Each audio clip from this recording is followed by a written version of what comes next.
ఈ దేశంలో ప్రధానమంత్రిగా మోడీ 2014 అధికారం చేపట్టిన తర్వాత రాహుల్ గాంధీ గారు పలుమార్లు ప్రజలకిచ్చిన సందేశంలో ఈ దేశంలో ధనికుడికి బీదవాడికి వ్యత్యాసం పెరిగిపోతా ఉంది. అదానీ అంబానీ లాంటి బడా బడా వ్యాపారస్తులని ప్రభుత్వం పెంచి పోషిస్తూ ఉంది.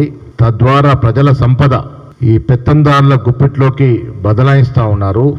బీదవాడికి ఈ చర్యల వల్ల అధిక భారం పడి బీదవాడు ఇంకా బీదవాడిగా మారిపోతా ఉన్నాడంట ఒక మాట చాలా సందర్భాల్లో పత్రికల వాళ్ళు చెప్పడం జరిగింది. ఇవాళ కొత్తగా ఈ వాస్తవం చెబుతూనే ప్రధానమంత్రి గారు అదానీకి అంబానీకి చాలా సందర్భాల్లో వెసులుబాటు కలుగజేస్తూ ఉన్నాడు. తద్వారా వారు ఊహించిన విధంగా అనుయంగా వారి సంపద పెరిగిపోతూ ఉంది అనే మాట చెప్తూ గతంలో మన దేశంలో ఉన్నటువంటి సెబీ చైర్మన్ మాధవి బుచ్ గారి యొక్క పక్షపాత వైఖరి వల్ల ఏమీ చేయలేకపోతా ఉన్నారు. దానికోసం జాయింట్ పార్లమెంటరీ కమిటీ ద్వారా దీని మీద ఎంక్వైరీ చేయించాలి, వాస్తవాలు బయటకు తీసుకురావాలి, అదానిని అరెస్ట్ చేయాలంటే మాట చాలా సందర్భాలు చెప్పారు. మోడీ ఇవన్నీ కూడా పెడిచోని పెట్టినాడు. కారణం ఏంటంటే ఒకసారి జేపీసీ కాన్స్టిట్యూట్ చేయబడి నిష్పక్షపాతంగా ఎంక్వైరీ జరిగితే మోడీ గారు ప్రధానమంత్రిగా పదవి బాధ్యతను తప్పుకోవాల్సిన పరిస్థితి వస్తుంది. దీంట్లో బాహటంగా మోడీ యొక్క పాత్ర వల్లే అదానీ ఈ దురాఘాతకాలకు పాడిపోతున్నారని వాస్తవం. నిన్న సెబీకి సమానమైన సంపత్తి కలిగినటువంటి సంస్థలాగానే అమెరికాలో సెక్యూరిటీ ఎక్స్చేంజ్ కమిషన్ బాహటంగా అదానీ యొక్క కుంభకాన్ని బయటపెట్టడం జరిగింది. అందులోనూ మన దేశంలో 4 రాష్ట్రాల్లో ఆంధ్రప్రదేశ్, తమిళనాడు తదితర రాష్ట్రాల్లో దాదాపు 2000 కోట్ల ముడుపులు ప్రభుత్వంలో ఉన్నటువంటి పెద్దలకి అధికారులకి ముట్ట చెప్పినారు.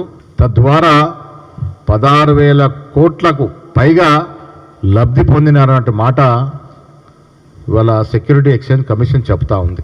చాలాసార్లు రాహుల్ గాంధీ గారు ఎన్ని మార్లు గొగ్గోలు పెట్టుకున్నా మాధవి బుచ్ కానీ ప్రధానమంత్రి కానీ ఎక్కడ స్పందించలేదు. అదానీ యొక్క ఆగడాలు అన్ని రంగాల్లో స్టాక్ మార్కెట్ని మ్యానిపులేట్ చేసినటువంటి పరిస్థితి గతంలో చూసాం.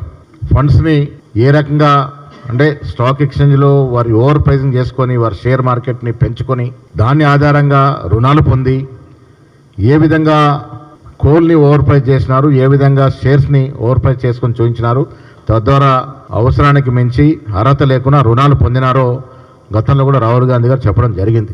ఇండోనేషియా నుంచి కోలు రూపాయి కొంటే ఇండియాకి చేరేసరికి ₹2 అయ్యి తద్వారా అది సామాన్యుడు భారం పడదు. కోల్ ఓవర్ ప్రైసింగ్ చేసుకుని వీరు ప్రొడ్యూస్ చేసే కోల్ ద్వారా ప్రొడ్యూస్ చేసే ఎలక్ట్రిసిటీ ప్రజలకు ఇస్తే రెండుపు రేటుతో కొనాల్సిన పరిస్థితి. అది గుజరాత్లోనే ఎఫెక్ట్ అయినటువంటి సందర్భం. అదానీ గ్రూపు ఈ ఆగడాల వల్ల డిస్కమ్స్ కొనుక్కోవడానికి కరప్ట్ చేసి అధికారుల్ని నాయకుల్ని కరప్ట్ చేసి ఓవర్ ప్రైస్తో డిస్కమ్స్ కొనడం, ఆ కొన్న ఓవర్ ప్రైస్ డిస్కమ్ కొన్న ద్వారా ఆ అధిక భారం అంతా ప్రజల మీద మార్పిడి చేయడం, ఈ రకంగా 1, 2 కాదు అన్ని సంస్థల్ని మోసం చేస్తూ వచ్చినారు. వీరికి అమెరికాలో కూడా వ్యాపారాలనే కాబట్టి అమెరికా చట్టాల రీత్యా కూడా అమెరికాలో ఉన్న ఇన్వెస్టర్స్ కూడా మోసం చేసినారు. ఓవర్ ప్రైస్ ద్వారా అక్కడ ఇన్వెస్టర్స్ కూడా మోసపోయినారు. కాబట్టి వీరికి శిక్షకి హరుడు అనే మాట ఇవాళ FBI కానీ అమెరికా నిఘా సంస్థగా తేలుస్తున్నట్టు సందర్భం. ఇంత మొట్టికాయలేసి ఇంత బాహటంగా ఈ విషయాలు బయటకు వచ్చినప్పటికీ కూడా ప్రధానమంత్రి గారు దేని మీద స్పందించట్లేదు. కారణం మళ్ళీ చెప్తా ఉన్నా, అదాన్ని అరెస్ట్ అవుతే ప్రధానమంత్రి రాజీనామా చేయక తప్పదు, వాస్తవాలు బయటకు వస్తాయి. సో ఇవన్నీ విషయాల్లో లోతుగా వెళ్ళినప్పుడు 2014కి అదాని సంపద ఎంత, వారి ఆస్తులు ఎంత, ఈ 10 ఏళ్లలో ఎన్ని రేట్లు వారు పెరిగినారు ఒక్కసారి బేరు చేసుకుంటే లోతుగా ఆలోచిస్తే ఇది ప్రపంచంలోనే సాధ్యపడిన విషయం.